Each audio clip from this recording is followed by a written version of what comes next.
Hi everyone, I hope you are doing well. It has been a minute, hasn't it?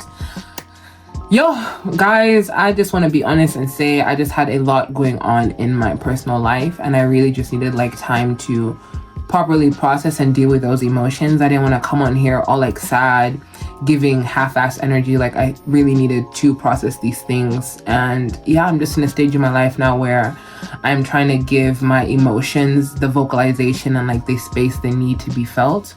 So I need to do that. So I had to take a bit of a small little hiatus, but I am back and I'm better. And yeah, we're gonna have a cute little chin wag today. Before I begin, I just want to give a bit of an exclaimer. If the shoe does not fit you, don't make it fit. If the shoe does not fit you, don't make it fit. But with that being said, grab your lighters, grab your glasses, grab your tea, whatever you do to chill. Let's have a little chit chat. When some of us get into relationships, we become shit friends. Absolutely shit. Basically just those friendships where once your friend gets into a relationship, you barely hear from them. They text you when they feel like it. When you talk to them now, it's always just about their man. When you bring up issues in your life, they're giving you minimum responses. They look so uninterested. They give off the energy of they could not care less. And that energy is so palpable. And it's probably because they're expelling all of their energy into this one person that they have nothing to give you, which to me is crazy because where is that balance? Why is it that when we're niggered up, that balance just now, it's gone? And no one seems to bat an eyelash. Everyone just kind of takes it guys, to even find articles to help me out was tough because all of them were phrasing as yeah, Basi, we're just obsessed with romantic relationships and girls when they do get into it, they're friendships and everything else do suffer, but yeah. So if no one's talking about it, I am here to tell y'all become bad friends when you get into relationships. I'm not blaming you, but your behavior is a symptom of a larger problem. Let's talk about it. Why is it that when we hear someone is in a relationship, we automatically assume it is romantic? The word relationship applies to a variety of bonds and connections, yet it is simplified down to a romantic connection between two or more people. Even the government holds romantic relationships higher than other friendships.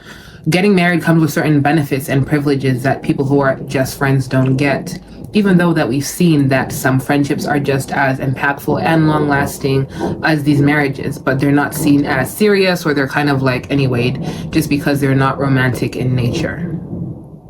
And I think needlessly valuing these connections over our friendships has led people to have these harmful expectations and tension in their relationships. It seems that there is a hierarchy when it comes to relationships, with your romantic partner being at the bottom and then your friends being at the very bottom. And in life, it seems it changes, but for us women, it's always been ingrained that, okay, when you're younger, it's your family is here and then your friends and everything in between. But the minute you get a man, the minute you secure that partner, you better move him up to the first rung. And then whatever family you guys create or whatever space you create there takes precedence over everything. And then some family and then your friends, if you have time, are just pushed to the wayward side, when I think that everyone should be able to coexist in a space. But we don't want that. It's always romance, men, kissing, fun, hugs, love. Where is the room for friendship in any of these things? What are they teaching us about our friendships when all we learn about is how to secure partners, how to be better partners, basically just how to be these idealized girlfriends? Why is it that our female friendships fail whenever we get into relationships? I think a big part of it is setting the pace at the beginning of the relationship. I was watching this video and it resonated to me so much because this lady said at the beginning of the relationship, men will tell women from rip that I don't like your friends. And most women, we're willing to drop our friends or reduce the amount of closeness and hanging out that we do with our friends for our partner. Flip the script and see what happens. Imagine telling a man, I don't like your homies. You think he's gonna drop them? No. I'm willing to bet money he will not drop them. But when it's us, we're expected to kind of like drop them, or like, you know, when you get into a relationship, you need like more relationship friends and not single friends, because us single people are gonna, you know, lead you astray. Because of society, we're supposed to be the ones to do most of the emotion work and propel these relationships to seriousness or marriage. We are, like I said, we're trying to be these idealized girlfriends, these, you know, the ideal girlfriend who's caring, who's understanding, who's all these things. But what are we asking of these men? Not shit. Not shit. How many of us have heard growing up, oh no, do A, B, C, D, F, G in order to be a good wife? Hey, you need to learn how to do these things to be a good wife. Hey, to be a good wife. But how many niggas do we hear saying, my mother or my father told me do A, B, C, D, F, G to be a good husband. I'm doing A, B, C, D, F, G to be a good husband. Name one. Name two, name three, not even four niggas we can name. Because why? They're just expected to like grab us. They grab us and they're like, well, my work here is done. We all of a sudden, now once we get these men, we have to really up the performance. We have to now dress good. We have to act good. We have to do all these things. We are the ones who are supposed to do all these things. And all that pressure falls on us. And the men kind of just have to like, I guess, sit there. In African culture, the standards of men and women in relationships is very different. In our culture, the men be going out. Men be going outside with their homies. They be outside Monday, Tuesday, Wednesday, Thursday, Friday, Saturday, Sunday. They're out. No one bats an eyelid. No one blinks an eyelash. But let the women do the same thing. Go out like maybe like twice in successive periods, or go out on a Monday. People are going to view her as an unserious partner. People are going to be like, no, you're the lady. You're supposed to be at home. But why are the men allowed to be outside and I have to be at home? Am I a house sitter? But when you do go out with some of these relationship girlies, I don't know if this has happened to you, but I've had these experiences where like your friends who are in relationships, like you finally go out and like at a certain period of time in the night, they start like fidgeting and itching. They're looking at their phones because that curfew is due. That girlfriend curfew is due. And for me, that's always like boggled my mind why people are so quick to just kind of like run home and either like meet up with their partner and chat to their partner. But I can guarantee you when these boys are out on homies night, they are not checking their phones. They're not worried about, oh my goodness, I need to go home in a good time so I can talk to my girlfriend. They have put their phones down and they're in the moment. But it seems when it's us or most of the people who have been out with recently who are in like relationships, it is they're texting their partners. They're just, it's too much. And for me, I'm just like, why did you come? Like dead ass, why are you here? Y'all should have stayed your asses at home. And we just need to think to ourselves, if we relaxed all these efforts and all this work that we're doing for these men, for these relationships, would our relationship still be successful? Guarantee you it's a no. And the fact that it's a no is a big ass problem. I think relationships should be both parties who are responsible and intentional for that work. Not the women, not just the niggas. Everybody. Everyone involved gotta, you know, pull their load. And it does not look like, no, 50-50. And it looks different for every person, but y'all two need to agree what works for you. It should not be an unfair balance. I'm definitely not going to be doing most of the emotional work. That used to be my role in a lot of relationships, like wanting to propel it. But I was like, why am I feeling this burden when the other person he's so relaxed, chilling, knowing that, she'll take us there. I just have to sit here and know. Like, I want everyone to have that pressure. Like, I want you to feel that pressure just as I feel that pressure. And I think a big problem and a big reason that a lot of us women feel this pressure to kind of just be like they're propelling these relationships is because none of us were encouraged to have healthy interdependent relationships. We don't encourage that. We encourage women to kind of get a man and now just kind of like mold our lives around him, when what we should be encouraging is healthy interdependence. Wanting your partner's time and attention 24/7, wanting to tell them everything, to do everything, to be everything is so unhealthy. I don't think it's fair that to put that pressure on like one person to be your everything, to fulfill all your needs. No one person can do that. For me, I know the only person who can do that is God, my savior. And that's just me. That's just because, you know, my relationships, I center them around my faith. It's different for other people. What works for me may not work for you. I'm just telling you what works for me. But I think just putting that pressure on someone to kind of be everything to you and expecting them to fulfill your needs, that's why a lot of us are getting disappointed, heartbroken, stressed, crying our eyes out, failing to sleep because we're expecting one flawed human being to be the sun, the moon, the stars, and everything in between, when that's not even fair. I think partners should just serve as like a compliment to us and not someone who's gonna like add or subtract, but just like, I like what I'm doing already. I'd like it if you would do it with me. And it seems we have to like put all our energy and stuff into our partner, and we're not able to spread that evenly across the board in other relationships, whether they be familial, platonic, with your pets, whatever they may be. But I feel like if being close to other people threatens your relationship, red flag. Red flag. That is a red ass red. Bright red. Crimson. That's a red flag. What I've learned with my best friend is obviously at the beginning when she was in school and she was meeting other people, I would be, kind of jealous, thinking, oh my goodness, what if she meets this person who she likes more than me because they have similar interests? Because as much as that's my best friend, like her and I don't have like everything completely in common. We don't like everything we don't like is English is failing me. We like a lot of the same things, but there's obviously some things that she likes that I don't like and vice versa. And she has other people in her life that she can talk about those interests with, and so do I. And at first, it kind of made me feel like threatened because I was like, what if she finds out that she has a closer bond with them more? But what I've learned is that her and I being able to like form other connections and other bonds with people has not threatened our relationship. It's actually made us closer because I know that the love that she has for me is not gonna deplete, is not gonna disappear just because she is loving other people. Love is infinite, and our idea of love, we see it as something so finite and like, I can only give this certain amount to this person, and then if they're giving another amount to another person, they're subtracting from my amount. I don't think that's how we should look at it. I think we should look at it in the sense that like, love is infinite. There's so much to give. Everyone can receive your love, but you also have to be intentional and work on how you do give out that love. What I give to my best friend, I can't give everybody. That would be a lot. There's a reason why she's my life partner. Her and I have a different level of closeness, dynamicism, all that stuff. Even the relationship with my brother, like certain amount of energy and work goes into that to make that, work. And I think a lot of us, we weren't really encouraged to do that. Growing up, it was just money. What we're doing now is to secure a ring on the finger. So there's really not much space for all that other stuff. And how can we expect to maintain loving and healthy relationships if we do not have that with the people around us? You don't even have that with the people in your everyday life.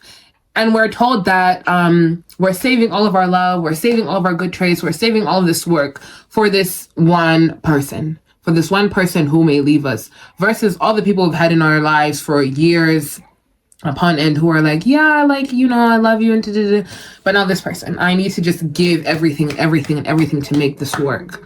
Why don't we treat our friendships the same way? Why is it that we're now excusing bad behavior, like, oh no, these are my friends, this is my family, but when you get into a relationship, we always have the energy of, oh, I need to really up my game or homie is gonna dip. And it's never the same for our friendships. And then they always like take a big hit and we're confused. We wonder why. Now, I know what y'all thinking. Pauline, capitalism, all the time. Capitalism is responsible for a good chunk, if not all, the issues we're currently experiencing in this world. It is because of capitalism. I will say that with my full chest every time. Now, the capitalist drive for profit motivates an endless push for efficiency. And the desire to be the most productive in the least amount of time is used to justify sexual division of labor that relegates women's labor into household and caring work. Popular culture has already prescribed nurturing and submissive roles to women, and most of the work that women would do isn't monetarily compensated, which puts them at a financial disadvantage to men, which subsequently gives men more power over women. I don't know how many times I've seen this, and this has low-key been my biggest fear, like kind of having to fit into these roles that society has made up for me in order to be like considered a good wife and a good partner, and coming to the terms that I don't want that because that's not a real intimate relationship. It's what society has created in order for you two to get together so you can be at home handling all the nitty-gritty stuff. Homie can be outside feeding the capitalist pocket, feeding, being that work supply. That's why a lot of these models of relationships fall into capitalism, because at the end of the day, even the nuclear family, all that stuff was created keeping in mind that we need these people to push capitalism forward. That's why there's so much tension in our relationships, because we want real, meaningful, healthy connections, because we're human beings. It's one of our innate needs to connect, to multiply, all that good jazz. And we are using capitalism as a model for those things, when capitalism is about individualism, domination, all that stuff. Also, I think we recognize now that the ideology of love has played a large role into why us women want to partner up or even get married, even though we know that this ideology is not a reality. We know that what's been influencing our love model is capitalism. But these gendering practices imposed on girls and young women to find a loving romantic partnership is seen as the most important goal. All these things that we are doing, all these things that they teach us how to do, they always reiterated that this is so you can get a partner. I am not the best cook. I decided not to cook, just like as like my rebellion against like the patriarchy. And I low-key regretted that in college third year when... What the fuck? Sorry, something, did you guys see that? Anyway, when third year, I was like, yo, I need to be cooking here. And now I've learned how to cook for myself, because I know it's like a basic thing that I need for me, not because I want to attract a man. I need to learn how to cook. And so many things I just don't do just because people are like, no, like you need to do this in order to be a good wife. I don't want to do that to be a good wife. I don't. My end all and be all is not to be a wife. Guys, I have a whole ass honors degree. I have started this YouTube channel. I have hit my fitness goals this past year. None of that means shit, because Pauline, where is your man? Where is a man? Pauline, a man. Man, when are you marrying? Where's the man? Where's your boyfriend? Where is your nigga, girl? Basically. And I'm at that age where people expect me, especially in our culture, they expect me to have a boyfriend. They expect me to be talking about these things of marriage and da-da-da-da. But now I'm just on me. Like, I'm heavy on doing me. And everyone is just kind of look at me like, yo, these are ripe tender years. What is this bitch doing? The tension in my family is crazy. Every meeting, a boyfriend, a man, a fiance, somebody, a date. Nobody. Why this piece of rubbish? The formula for dating that y'all have given me, I don't like it. So many factors in our everyday life exist that center romantic relationships at the center of womanhood. We have the African culture really puts getting married as like, you've now reached woman status. Like, without that marriage, it doesn't matter. It doesn't matter that I have a whole ass degree. It doesn't matter that I'm doing all these other things for myself, where I really feel like I'm just doing what I need to be doing. I'm like living my purpose. Where is your boyfriend, Pauline? Where is your nigga? That's what they care about. And I think we have to do so much stuff. We have to always be performing to like keep our partners, to get our partners. And in all of that, where is there room for any other kind of relationship? Where? That's a full-time job, bro. No wonder our friendships fail. And the way I struggle to get like good critical articles that kind of looked at this in a more lens of like, okay, it seems that when women get into relationships, other relationships in their life suffer. Why is that? They phrase it, most articles framed it as like, yeah, you know, when you are dating someone, you are likely to lose 2 close friends, but it's all good because you're going to make 2 more friends through your partner.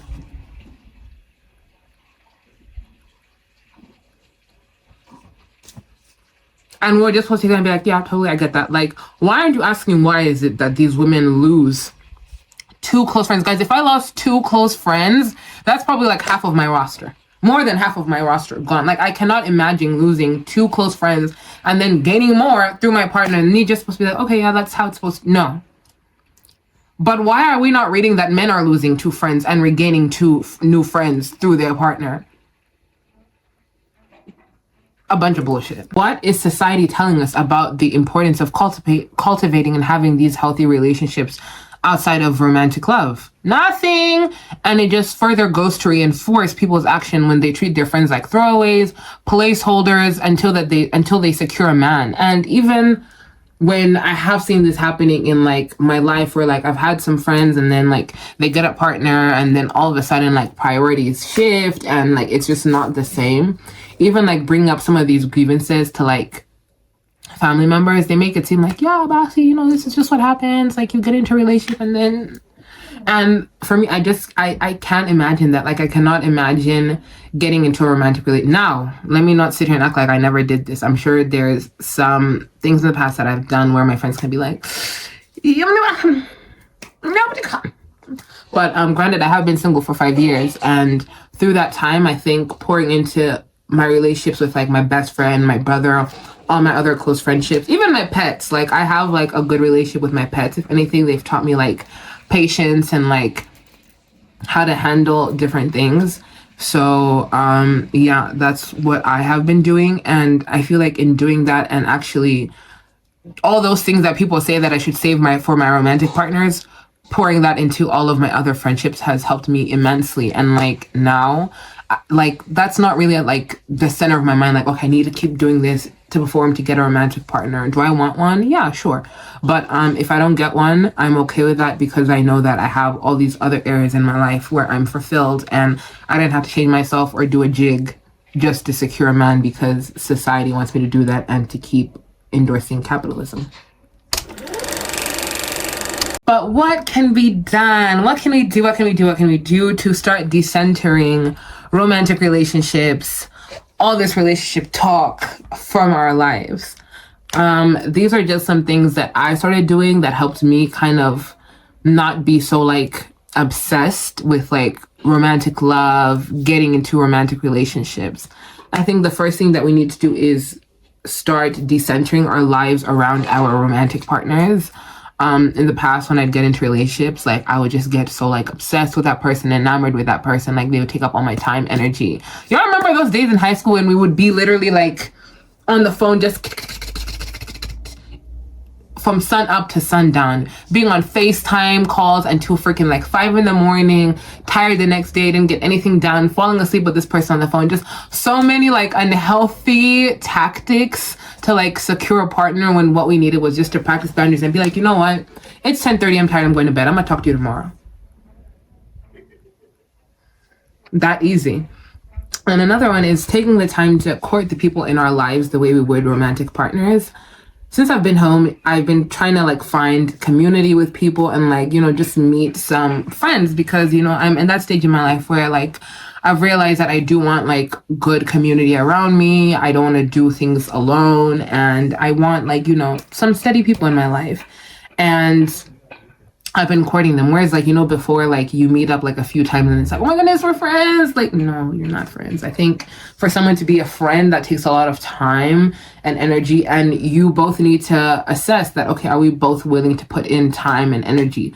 What are expectations of this? Like, what do you want out of this? Some people may just want, someone to jolt and jive with. Others want like a proper friend. Like what I really want from my interactions with people is like proper, genuine, intimate friendships. I know I can't do that with everyone. So I know that certain people, like, it's just going to be bands. Other people, we're just going to go out and like turn up and it's going to be cute.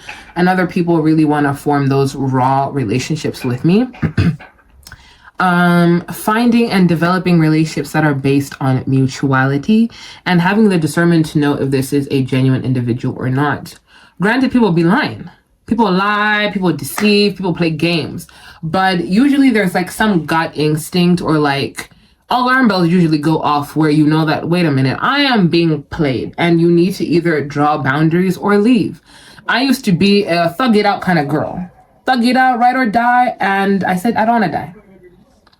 I'm not a thug, I'm a soft girl. And I want to be in an environment where I feel safe, where I feel just genuinely happy. And if this is no longer serving me, if I'm literally just feeling like just not good, I'm willing to leave. And before, the thought of leaving was so hard, and that's just because my self-worth and self-esteem was so low. I kind of like I said, like getting a partner, it made it seem like, yes, I've done it, and like dating a partner that was attractive and sought after, like that added another layer to it. But then being able to be like, I need to accept that I'm a bad bitch. I deserve good things. I deserve good relationships. There is no way Jesus himself died on the cross for me to accept mediocre love. and I need to leave, and it's very, very painful. I'm not sitting here saying leaving is easy. It's very, very painful. But I'd rather deal with that pain than stay and sit in the pain of being with someone who I know does not really care for me, someone who does not really want me. And lastly, we need to evaluate your relationships with people in your life. Get curious about your attachment style, which really, really helped me, and why we put romance at the center of our lives, if we do. As someone who used to do these things and has been doing those things, I think finding out about my attachment style, which is an anxious avoidant attachment style, has helped me realize why I was like getting with certain people, acting in certain ways, why like certain patterns were being repeated, and what I could do different, and also what kind of people I need to like be secure and feel more secure. And certain people just kind of activate that attachment system in you, whereas other people just kind of relax it. I really have a conclusion. I think my conclusion with all of those little like steps that I included in like things that people can do to kind of decenter romantic love at like, you know, as their end all and be all. And just going forward, I would just hope that people are putting in the same care, love, and energy in their platonic, familial, other relationships that they do romantic. For me, a lot of the things I've learned about like love and like healthy interdependence and all these things have been from the other relationships in my life where I have found so much fulfillment. And I think when you're fulfilled in other areas, you're not putting romantic love at like the center of your universe. And I think the goal should be like, if you do get a romantic partner, like they obviously start off small and they work up. Like all of a sudden in 3 months, I'm not gonna put you as priority over my best friend, my brother, and people I've known for like, you know, years upon years. People who have helped me pay rent, people who have helped me pay bills, people who have really just seen me at my ickiest and they still love me. I think the goal for me is just like to keep building and cultivating that relationship until now you get to a place where like you are on that level. I don't put you above, I don't put you below, but everyone kind of exists in that like safe, intimate space that I hold for my very dear loved ones. And yeah, I think that's what's gonna work for me. But I know it's not very popular because people kind of want us to do a little jig. They want us to do so much, and society expects us to do so much. I think we expect ourselves to do so much, but it should not be that way. And experiencing being with someone who actually did help me learn about like mutuality and like a healthy interdependence. I already had that with obvious other people around me, but now it's like in a romantic way where I could like see like, oh, okay, what I want is very tangible, very realistic. But again, not everyone wants those things, and that is a-okay with me. But I just think it's really unfortunate and sad seeing how many like genuine friendships suffer when people just get into romantic relationships, and these romantic relationships don't be worth it. They don't be worth it. I've been out in the streets these days and people in relationships, the way they're moving. Yeah, we're better off staying single. I think we're not taking these things seriously. We're just kind of like doing them because we're expected to do them. But yeah, stay safe, guys. But with that being said, I think I'm gonna close the video here. I promise not to take another 4-month hiatus. Let's just pray my life stays relatively stable. It's a bit chaotic, but I think I'm now like a good place, and I'm like, I really did miss doing this. I really did. But I will be back in like another 4 to 6 weeks, not 4 months, promise.